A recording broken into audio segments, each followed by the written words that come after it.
What's up everyone? My name is Jimmy and welcome back to KidMotion Online. We are so thrilled that you've joined us today as we wrap up our series called 5K, Run the Race. This series has been all about commitment, and this is how we're defining commitment. Commitment is making a plan and putting it into practice. So this month our theme has been all about running, but not the kind of running you might be thinking about, right? Not the kind of running you do in a race on the playground or on a track. We've been talking about running the race of life. You see, our life is like a race, and just like any race, when you win, there's a prize. And if we want to run our race well, the race that God has set up for us, we need commitment. And we need to be committed to the right things and not get distracted and get off our path. And last week we talked about practicing talking about God to others. And this week we're going to look at what it looks like for us to practice living for God. And we finished this month in Mark 12:41 through 44. And Jesus is with his disciples and notices how the wealthy people are giving lots of money. But then came a poor widow. She gave just 2 small coins. While this seemed like such a small gift, Jesus says this woman gave more than the rich people because she gave everything she had. So I got a question. How many of you like to sing and dance and worship? I know I do. But worship isn't just something we do when we sing at church. Worship is how we honor God with our whole lives, through how we love others and serve them, how we give of our time and our talents, how we obey and praise God, even how we rest. Worship isn't just singing loud, it's living your life for God, which leads us right to our main point. Our main point is practice living for God. All right, let's say it together one more time. Get real loud. Practice living for God. Good job. And let's not forget about our memory verse for this month. It reads this: training the body has some value, but being godly has value in every way. It promises help for the life you are now living and the life to come. 1 Timothy 4:8. Now, here are the motions that go along with this memory verse. Training the body has some value, but being godly has value in every way. It promises help for the life you are now living and the life to come. 1 Timothy 4:8. All right, let's do it one more time. You guys ready? Everyone stand up, stretch it out. Here we go. Training the body has some value, but being godly has value in every way. It promises help for the life you are now living and the life to come. 1 Timothy 4:8. So I want you guys to remember this. Our whole life is like a race. And to run it well, we need Jesus. He gives us everything we could ever need. Our lives should be spent worshiping Him with everything that we do. We should live for God, and sometimes that takes some practice. But we should always approach practice as a way to get better, no matter what we're doing. So, before we jump into worship, just know that we are thinking and praying for you. If there's anything you need at all, please reach out. All right, let's worship together.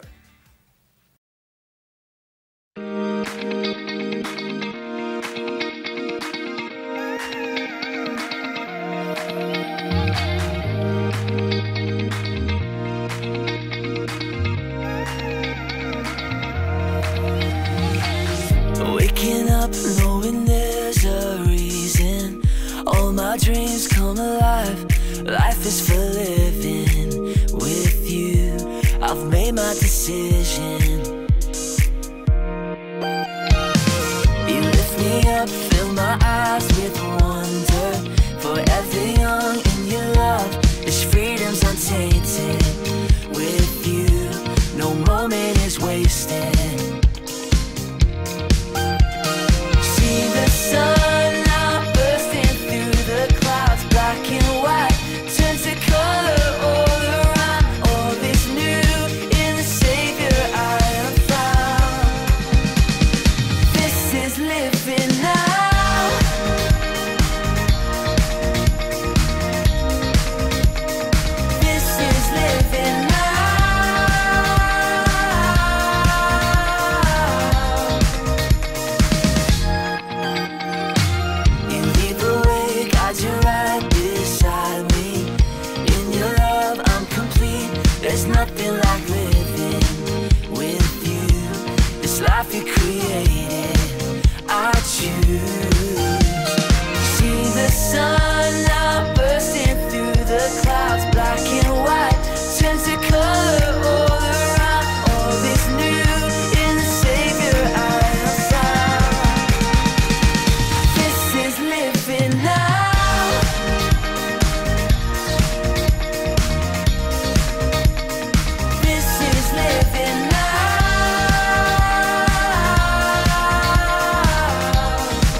clouds, black and white, turn to color all around. All is new in the Savior I have found. See the sun now bursting through the clouds, black and white, turn to color all around. All is new in the Savior I have found. Oh, this is living now.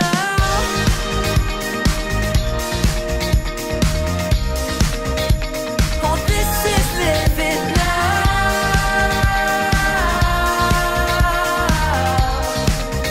Yeah, you take me higher than I've been before.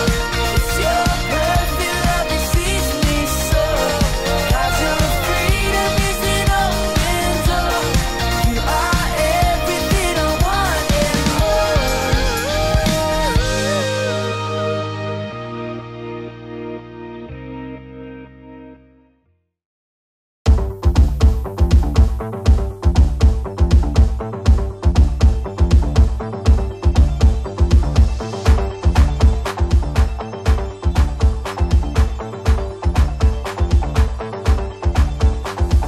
Everybody, everywhere, all around the world.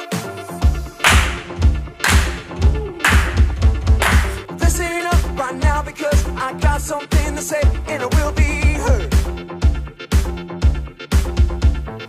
I made up my mind, not afraid to show. That's right, gonna leave the past behind, gonna let the whole world know I am who God says I am. Let me tell you now. I am who God says I am. I am forgiven. I am a winner. I have been chosen. Jesus, I am yours. Jesus, I am yours. Forever. Jesus, I am yours. Forever. I am. Jesus, I am yours.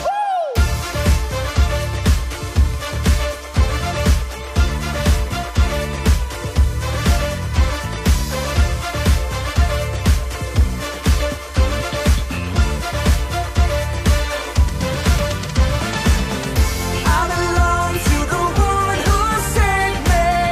I belong to the one who gave his life. So I will take my place. I will stand and say, Jesus, I am yours.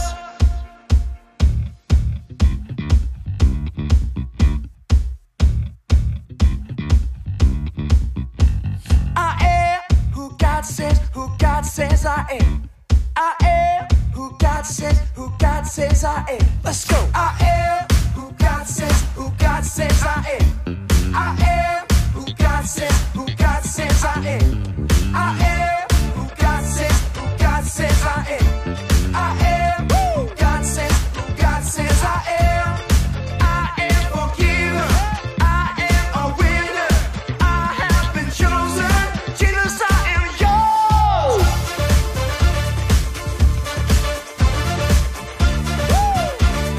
Jesus, I am yours.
race, so it has taken a lot of commitment. Commitment is making a plan and putting it into practice.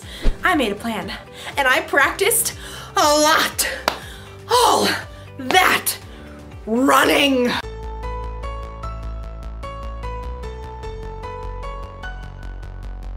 And strength training. And even training my brain. For a month, it's like training has been my life. Like, I thought about this race constantly. When I decided what to eat. Oh, when I chose how to spend my time.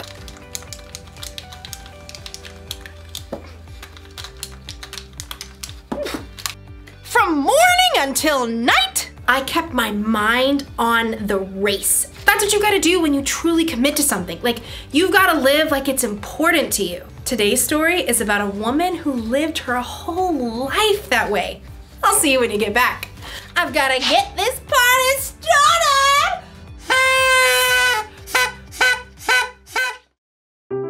The Bible. It's 66 books of history, stories, letters, and poetry that fit together to form God's one big story. The epic adventure of how He created us and loves us so much that He made a way to rescue us.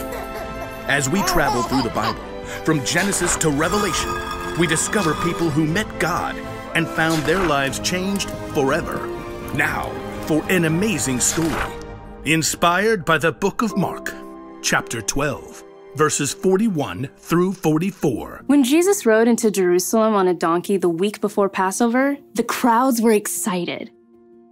Hosanna! Blessed is the one who comes in the name of the Lord! Hosanna! In the name of the Lord! But the religious leaders were not. He's turning the world upside down. We'll have to fix that, won't we? All week, the religious leaders sent men to try trapping Jesus with trick questions. Teacher, is it right to pay taxes to Caesar? Every time, Jesus gave a wise answer that caught them off guard. Give back to Caesar what belongs to Caesar, and give back to God what belongs to God. Jesus knew the religious leaders were so puffed up with pride, they didn't want people to listen to anyone else. Jesus even warned the crowds about them. Watch out for the teachers of the law. They love to have the most important seats. They take over the houses of widows. They say long prayers to show off. One afternoon, Jesus and his disciples visited the temple. They sat down to rest for a moment across from the box where people came to put money they offered to God. Perhaps the disciples, mostly poor fishermen themselves, were impressed by the rich men giving gifts. Check out his robes. I think they actually might be silk. Jesus watched the rich men dropping handfuls of gold coins into the box. He knew that, like the religious leaders, they were proud to show how important they were. Check this out, world. Money, money, money. Always sunny in a rich man's world. Even though these wealthy men were giving impressive amounts of money, Jesus knew they had so much, this was easy for them. Simply a drop in the bucket. Huh. She looks a little out of place. The next person in line clearly wasn't wealthy. In fact, her patched robe showed she didn't have an extra cent to spare. A widow, probably. At that time, if a woman's husband died, she had no way to earn money and often had to live on next to nothing. 2 pennies? How's that gonna help anyone? Jesus was watching the woman too, but he saw something different, something more. Come over here, all of you. The disciples gathered around Jesus. What I'm about to tell you is true. That poor widow has put more into the offering box than all the others. Jesus' friends tried to sort it out. Excuse me, pennies versus gold? You couldn't buy an order of fish nuggets with that. Jesus knew what his disciples were thinking. The others all gave a lot because they are rich, but she gave even though she is poor. She put in everything she had. That was all she had to live on. Oh. When you put it like that. The rich men, like the religious leaders, were concerned with what things looked like on the outside. They didn't want to give in a big way that might force them to change on the inside. But the poor woman, who had almost nothing, chose to give everything. And Jesus saw her heart and knew that her pennies were worth far more than the rich man's gold.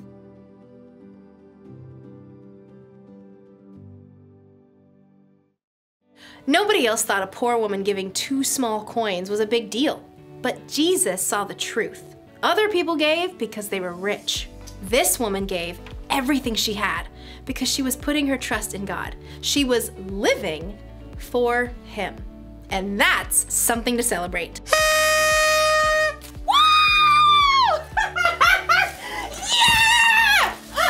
Living for God is about more than giving money. It's about trying to include God in every part of your day. It's about asking yourself before every choice you make, does this honor God? I could copy my friend's homework or do the work myself, like I'm supposed to.